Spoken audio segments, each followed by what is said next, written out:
mismanagement, hashtag SSC reform, hashtag SSC vendor failure, hashtag SSC।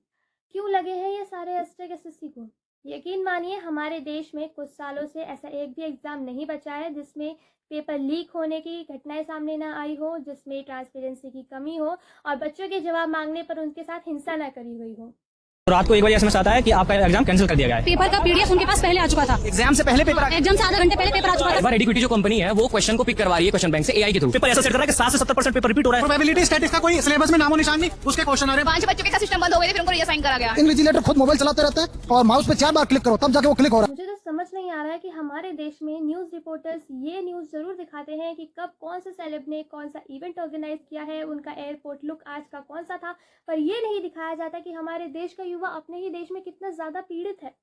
मैं as a student बोलना चाहूँगी कि मैंने भी पिछले साल नीट का एग्ज़ाम दिया था और मेरे साथ 23-24 लाख बच्चों ने और एग्ज़ाम दिया था। ऐसा ही कुछ स्कैम हमारे साथ भी पिछले साल हुआ था। हमारी ज़िंदगी बीत जाती है किसी एग्ज़ाम के लिए पढ़ते पढ़ते, हमारी टांगों में दर्द होने लग जाता है एक ही जगह पर बैठकर अपने सपनों की आस में पढ़ने के लिए कि हाँ ये सपने एक दिन ज़रूर सच होंगे। और जब रिजल्ट आता है हमारा तो वो किसी इलेक्शन की आड़ में लाया जाता है ताकि ज़्यादा हल्ला ना मचे, हम प्रोटेस्ट ना करें, हम आंदोलन ना करें। और जब हम आंदोलन करने की कोशिश करते हैं, जब हम कोर्ट में सुनवाई डालते हैं तो ना हमारी कोई सुनवाई होती है ना हमारी जवाबदारी होती है। उल्टा जो हमारी एजेंसी है एनटीए, वो आराम से चाय पी रहे होते हैं 4th फ्लोर पर। 1 साल हो चुका है इस बात को, देश का युवा बिल्कुल भी भूला नहीं है, बस हार गया है ऐसे ड्रैगन से जो सिर्फ करप्शन करना जानते हैं और जो हिंदू मुसलमान के मुद्दे को उछालना जानते हैं, क्योंकि उनके पास पॉलिटिकल पार्टी को चलाने के लिए इसके अलावा और कोई मुद्दा नहीं बचा है। स्कैम्स हमारे देश में कम होने की जगह बढ़ रहे हैं, क्योंकि देखिए हाल ही में एक मुद्दा निकल कर आया है एसएससी मिसमैनेजमेंट का। तो पूरा मांजरा है कि मैं बता दूं कि 24 जुलाई से 31 जुलाई तक होने वाला जो एसएससी का पेपर था, जो हुआ है कंडक्ट, तो उसमें बहुत बड़ी धांधली निकल कर आई है। अब उस धांधली में हुआ क्या है कि कुछ बच्चों के ऑप्शन सही आंसर के साथ उनके ऑप्शंस टिक आए हैं, कुछ बच्चों के ऑप्शंस लोड नहीं हो रहे हैं, कुछ बच्चों के क्वेश्चंस लोड नहीं हो रहे हैं, कुछ बच्चों के कंप्यूटर ऑपरेटिंग सिस्टम जिसमें उनका पेपर होने वाला है, उनकी इतने सालों की मेहनत वो काम नहीं कर रहा है, कुछ बच्चों के on the spot centre change हो जा रहे हैं। तक इनकी कोई व्यवस्था नहीं थी, हम गेट के बाहर खड़े थे। फिर जैसे ही एंट्री शुरू करी, हम लोगों ने अंदर जाना शुरू किया। हमारे सबसे पहले मैं ही थी आगे, मैंने अपना एडमिट कार्ड दिया और इसके ऊपर देखिए, आप लोग खुद देखिए इसमें सेंटर नंबर 2 और गेट नंबर 2 लिखा हुआ है। जब उन्होंने मेरी चेकिंग करनी शुरू करी तो उन्होंने कहा कि आपका सेंटर नंबर 1 है और गेट नंबर 2 है और अब आप यहाँ पे पेपर नहीं दे सकते हैं। फिर मैंने इसके लिए बोला कि इसमें ये दे रखा है और मेरे साथ कम से कम 50 बच्चे ऐसे थे जिन्होंने इसी तरीके की प्रॉब्लम सोल्व करी है। अब वो ऐसे कह रहे हैं कि फर्स्ट शिफ्ट का ये हाल था, वो ही काफी नहीं था। सेकंड शिफ्ट में 90% पेपर सेम दे दिया जा रहा है, थर्ड शिफ्ट में पेपर सेम दे दिया जा रहा है। ये तरीका है पेपर कंडक्ट करवाने का? और जब एसएससी के चेयरमैन से इसका आंसर मांगा गया तो वो ये कह रहे हैं कि बस एक बहुत छोटी सी दिक्कत है कि हर साल टीसीएस कंपनी एसएससी का एग्जाम कंडक्ट करवा रही थी, जो कि 350 रुपये पर स्टूडेंट चार्ज कर रही थी। उन्होंने पैसा बचाने के लिए इस साल एक नया वेंडर चुना और उसको बोला कि आप हमारा पेपर कंडक्ट करवाइए, जस्ट बिकॉज वो 220 रुपये पर स्टूडेंट चार्ज कर रहे हैं पेपर कंडक्ट करवाने के लिए। क्या इतने सालों की मेहनत आपने सिर्फ 130 रुपये में बेच दी बच्चों की? क्या आपने एग्जामिनेशन फीस कम करी? क्या आपने बच्चों के सेंटर पास में दिए? उन्हें हजारों किलोमीटर दे दिया उनका दूर सेंटर और वो इतना दूर ट्रेवल करके जा रहे हैं, अपने हजारों रुपए फूक कर जा रहे हैं और वहां पे जाकर उन्हें पता चल रहा है कि ऑन द स्पॉट उनका सेंटर चेंज हो गया है। अरे भाई, अगर आपको नहीं देनी है सरकारी नौकरी तो साफ मना कर दीजिए। इतना टाइम वेस्ट, इतनी धांधली, इन सब का क्या मतलब बनता है? और हैरानी की बात तो ये है कि नए वेंडर का ट्रैक रिकॉर्ड इतना खराब है कि 3-4 राज्यों में उसको बैन तक लगा रखा है कि ये पेपर कंडक्ट नहीं करवा सकता, और एसएससी जैसा पेपर उसको कंडक्ट करवाने दिया जा रहा है। और जब तक हमारे देश में ऐसे ड्रैगन्स है जो सिर्फ करप्शन करना जानते हैं और हमारे यूथ का भविष्य इन लोगों के हाथ में है, तो यकीन मानिए हमारे देश को बर्बाद होते ज्यादा समय नहीं लगेगा। ऐसे लोग जो सिर्फ करप्शन करना जानते हैं, क्या ये किसी भी स्टूडेंट की पीड़ा जान सकेंगे? ये अपने घर के बच्चों को भी तो पैसों के बलबूते ही पढ़ा रहे हैं ना वो जान सकेंगे। तो यही बात है कि ये राजा का बेटा ही राजा बन रहा है और जो मिडिल क्लास से बच्चा आ रहा है वो सिर्फ सफर करने के लिए पैदा हो रहा है। ऐसे ही एक रिजर्वेशन सिस्टम चलता हुआ आ रहा है। कभी सोचा है कि इसको हटाने की बात क्यों नहीं हुई है? ये हमेशा से बढ़ता ही क्यों आ रहा है, कभी कम नहीं हुआ? क्योंकि एक पॉलिटिकल पार्टी अगर इसको हटा भी देगी तो वो वोट लूज कर देगी और अपोजिशन पार्टी उसी चीज का फायदा उठाकर वोट गेन कर जीत जाएगी। इसी वजह से बच्चों के भविष्य को वोटिंग मशीन बना दिया जाता है हमारे देश में। हमने देखा है जब एक नेता अस्पताल में अपना इलाज कराने जाता है तो वो रिजर्व कैटेगरी वाले डॉक्टर के टाइटल को देखकर मना कर देता है कि वो उससे इलाज नहीं कराएगा, उसे अपना डॉक्टर जनरल स्टूडेंट चाहिए। ये कहाँ की हिपोक्रेसी है? आपने जनरल वालों की सीट कितनी छोड़ी है? आपने जनरल वालों को कितना रिजर्वेशन दे रखा है?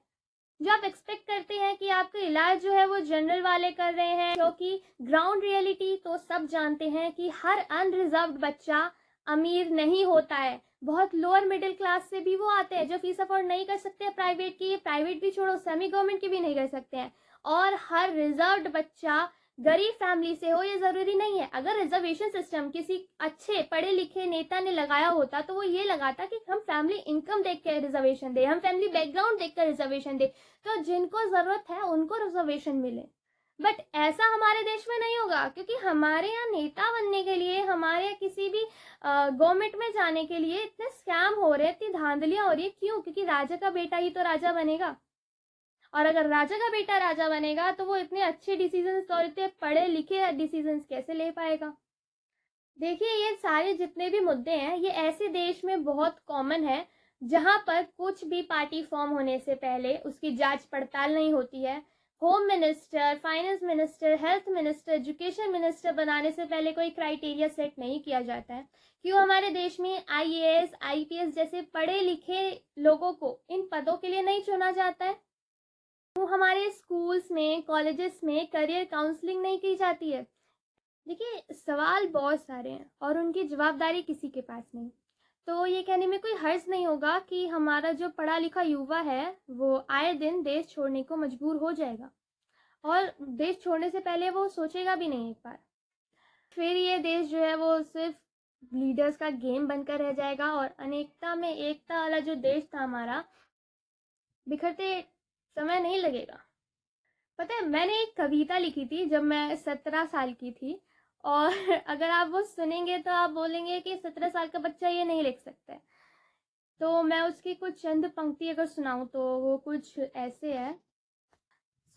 लाखों जंग छिड़ती आई हैं, आज़ादी से लेकर मसावत तक पुकार लगाई है, मसावत भी चला नहीं, आज़ादी पूरी खिली नहीं, जिसके हाथ सोना आया उसने नीचे देखा नहीं, रौंद चला कितने सपनों को पीछे कभी मुड़ा नहीं, ऐसी आज़ादी पाने से कितनी तरक्की आई है, दो मुल्क आपस में मिल न सके बस नाम का भाई भाई है, आज़ाद हिंद पाने को जितने खून बहाए थे, धर्म का नाम तो लाओ उससे ज़्यादा खून बहाएंगे, सोच आज़ाद कर ना सके ये आज़ाद हिंद करवाएंगे। तो ये कुछ लाइंस थी मेरी पोएम की जो मैंने लिखी थी 17 ऑफ एज में। और उस टाइम पे भी आप सोच सकते हो तो यूथ का क्या नेगेटिव माइंडसेट पहले से है कि हाँ हमारे देश के ये नेगेटिव पॉइंट्स हैं, हम क्यों पॉजिटिव पॉइंट्स नहीं देख पा रहे हैं?